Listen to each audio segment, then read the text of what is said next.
Is your boss incompetent, difficult, or maybe just plain crazy?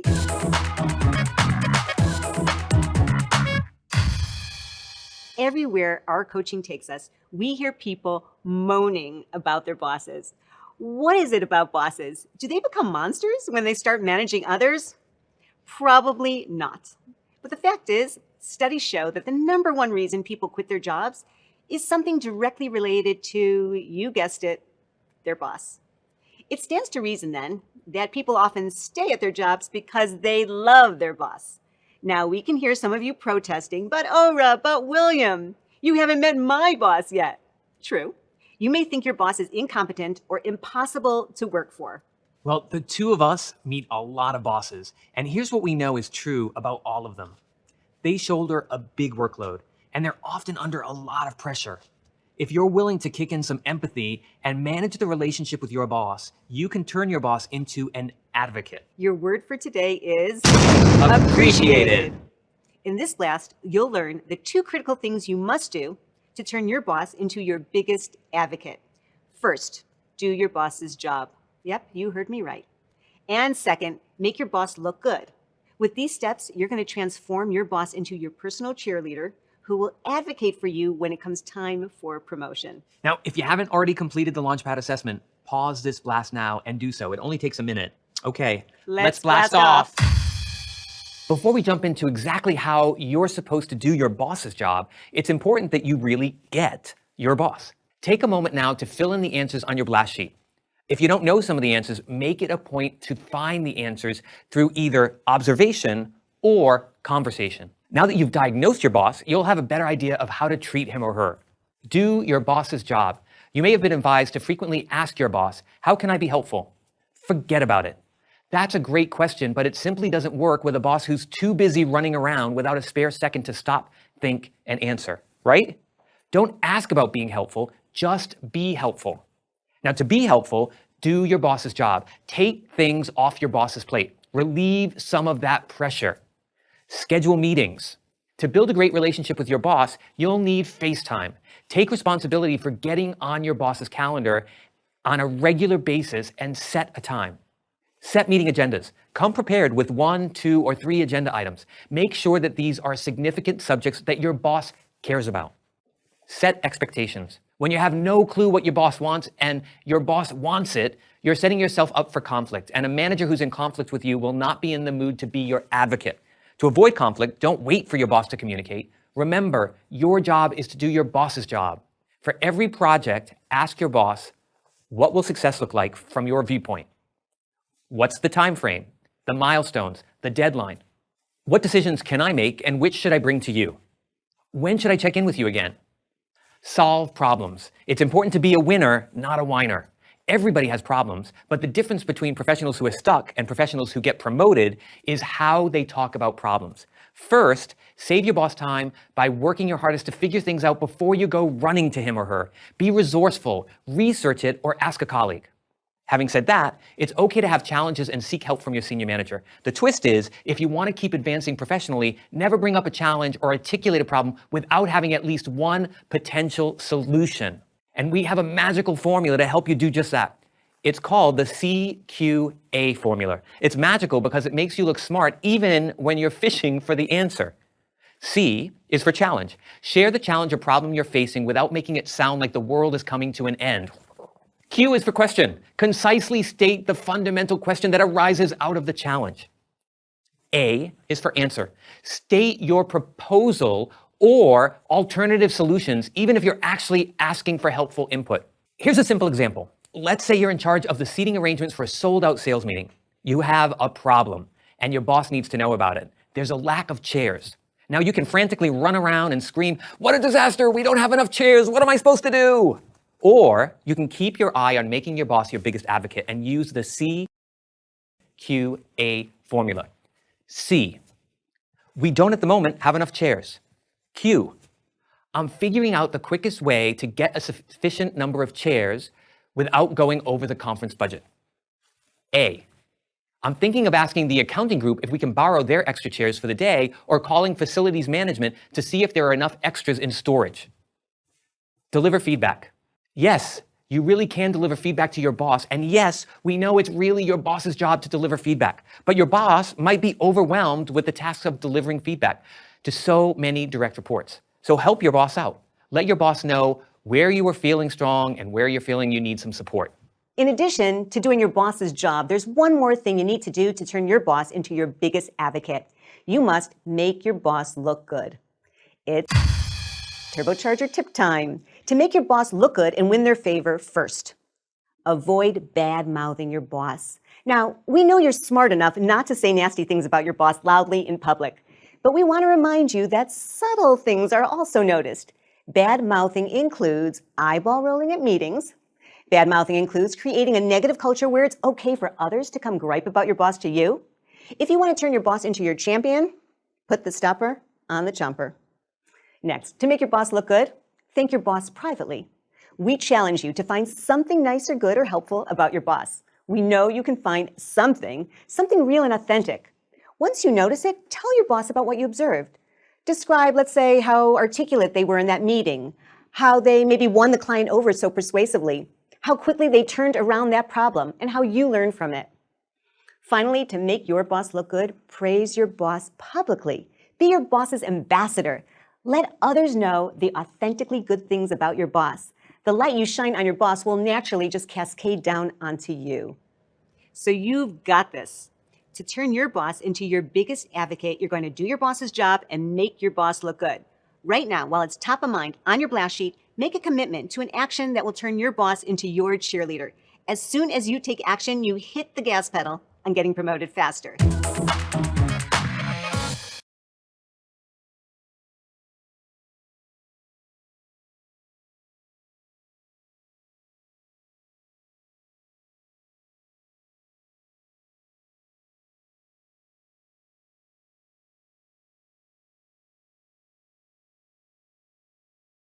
Do you have colleagues who drive you batty?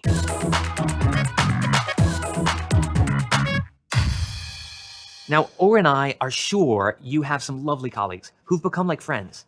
And there are others, right? They don't get the stuff done on deadline, they hog all the credit, and maybe they're just generally annoying. On top of that, there's competition too. You and your colleagues are vying for limited resources. If you have your eye on a promotion, you're going to have to replace competition with collaboration. When you make your colleagues your collaborators, good things happen when it comes to getting work done. But there's another reason you must play nicely with all of your peers. Not all of your peers will remain in their current positions indefinitely.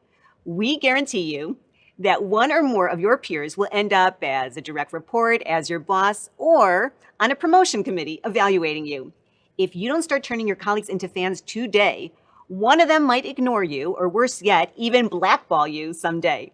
The bonds you're going to build today will affect exactly where you're going to end up tomorrow. Your word for today is Courageous. Now, in this blast, you'll learn how to transform your colleagues into personal promoters. First, you're going to learn the 5-step conflict to collaboration formula. Next, we're going to share with you the secret to being universally likable. After this blast, you definitely will have more coworkers in your fan club ready to do just about anything for you. If you haven't already completed the Launchpad assessment, pause this video blast right now to do it.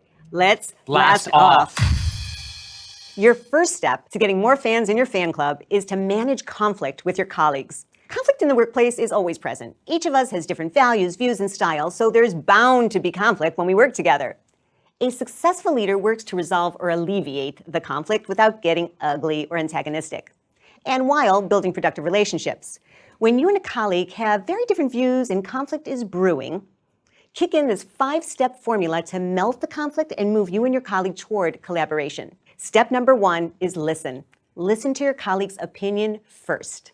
Step number 2, understand. Instead of rushing to counter with your own opinion, ask questions to deepen your understanding and then paraphrase to show you understand.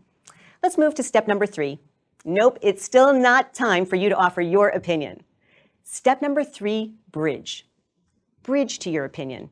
Express something that you share, something you both value, or a future vision. For example, you might say, just like you, I want a solution that won't be disruptive to the client. Here's what I like about your idea. Never ever use the word but or however after you share what you like. That will only knock down your colleague, not a great way to turn your colleague into a fan. Step number 4, opine. Finally, it's your turn to offer your view or opinion. Waiting so patiently is a magical way to turn your colleague into a collaborator. Start with something like, here's what I'd like to add. Or better yet, you can ask permission to offer your opinion. May I add my perspective now? When your colleague says, sure, they'll be more committed to listen to your opinion. The final step, step number 5, is collaborate. Say something like, I'd like to work this out together. Or let's find a solution that has the benefits of both angles. Now, we know that is simpler said than done. But after listening, connecting, complimenting, and patiently waiting to counter with your own opinion, your colleague is more likely to appreciate you and play nicely with you. Let's turn to the secret of being universally likable. When somebody mentions that so-and-so really likes you, or so-and-so really admires you, so-and-so really thinks you're awesome, what's the feeling that comes to mind for you? We bet it's a happy one. We all have a deep human desire to be liked, accepted, and valued. We end up liking the people who, yes, make us feel liked, accepted, and valued. Let's flip the equation. So what's the secret of being liked by your colleagues? The secret is to like them. I know, sounds simple, right? Before you start protesting about how impossible it is to like some of your awful colleagues, we're going to ask you how well you actually know your colleagues. How well do you know them personally? Where they're from, what they do for fun, who's in their family. You see, not only do we like people who like us, we also like people who share something in common with us. Your first action step to becoming likable has 2 versions, decaf and espresso. The decaf version is chit and chat. In other words, stop and chat frequently with your colleagues. Ask questions about their weekend or travel plans. Work on getting to know them more personally and seek to discover something you have in common. If you're deeply ambitious and want an even faster track to success, the espresso version is for you. It's reboot and reset. This involves choosing a colleague with whom you have terrible tension for a dramatic relationship reset. It involves making an overt attempt to build a relationship with them by inviting them to share food or a drink. Now, we know the espresso version is a bit intimidating, but we have magical tips for you that will make it easier. So easy, in fact, that your most difficult colleague will practically melt in your palm. That means it's turbocharger tip time. Tip 1, be transparent. You can say something like, I'm feeling tension in our relationship, or I'd like to find a way to work better together. Who could argue with that? Tip 2, invite and treat. Say, I'd like to take you out for coffee, or I'd like to treat you to a drink. Everyone loves to be treated nicely. Tip 3, compliment authentically. Find something that's true that's nice to say. Make it real. For example, maybe your colleague delivered a crisp update to a client or a great presentation recently. Praise them with specifics. Number 4, be empathetic. Walk in your colleague's shoes for a moment. What's keeping your colleague tossing and turning at night? Is your colleague going through a tough time at work? Acknowledge it. Number 5, seek advice. Asking for advice or seeking your colleague's perspective on something in a certain way makes them feel valued. Colleagues appreciate and value people who make them feel appreciated and valued, and that's going to be you. We guarantee that while you may not discover mutual love with your colleague, you will move closer to mutual like. It's simple. The more fans in your fan club, the faster you'll get promoted. It's time to move into action. On your blast sheet, we take you through a step-by-step approach to identify colleagues you want to turn into collaborators, fans, and allies. And on the same page, you'll outline a simple strategy that will give you the courage to do that intimidating but incredibly important relationship reboot.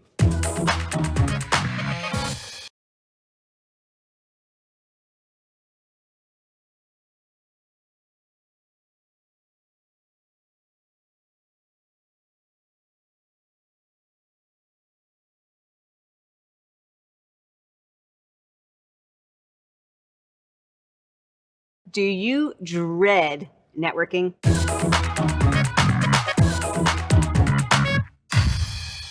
Networking is a popular word in the business world, but we haven't found many people who like the word or the idea. The word is kind of cold, isn't it? And the idea is a total turnoff. Who has time for networking? It's so uncomfortable to talk to people you don't know. And besides, it feels phony and forced and even slimy, right?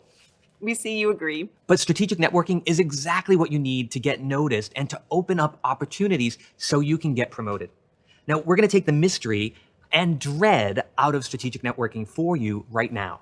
Your word for today is Connected. In this class, you're going to learn what gaps you have in your strategic network, who can help you fill them, and finally, tips for networking authentically and with greater confidence. After this class, you'll definitely begin to taste the benefits from both the breadth and the depth of your relationships. If you haven't already completed the Launchpad assessment, pause this blast now and do it. Okay, let's blast off. We all have many needs in the workplace. In fact, there are 6 primary needs. A strategic network helps you meet all of these needs. So what do you need? Support, expertise, feedback, validation, energy, and influence. So it's time to follow a 5-step process to help you power up your network so that you can meet these needs. Step 1, identify your core network. Go to your blast sheet and record the 1, 2, or 3 people who support or help you in each of the 6 areas. Let's start with support. Who supports you or helps you personally? Expertise. Who shares their expertise or knowledge with you? Feedback. Who provides feedback and watches out for your career development? Validation. Who makes you feel good about the work that you do? Energy. Who provides the fuel you need to stay energized? And influence. Who provides that political support and helps you influence others? Now, if you see holes in your list, some kind of imbalance or an overdependence on a single person, you now have some clues as to what kinds of relationships you need to pursue. It's time for step 2. Identify relationships to nurture so that you can be more successful. In other words, how can you figure out who's in and who's out when it comes to your network? So on your blast sheet table, first make a list of everyone in your internal network. That includes senior leaders, peers in your department and in other departments too, direct reports, internal clients, and so forth. Now, make a list of people in your external network. That might include thought leaders in your field, peers in your industry, even outside your industry, clients, prospects, people outside your organization. Step 3, indicate frequency. That means in the next column on the table, add a check mark, a plus or a check minus, to indicate the frequency of meetings you have with all of these players. Gaps in your network will start to appear. Step 4, indicate the communications channel. If you're connecting actively in the last column of the table, indicate what communications channel you're using. Is it email, in-person meetings? Do you meet over drinks? You'll quickly see if you over-rely on a default channel of communication, let's say email, rather than taking the time to connect more personally. Now it's time for step 5, draft your strategy. Who, how, and when.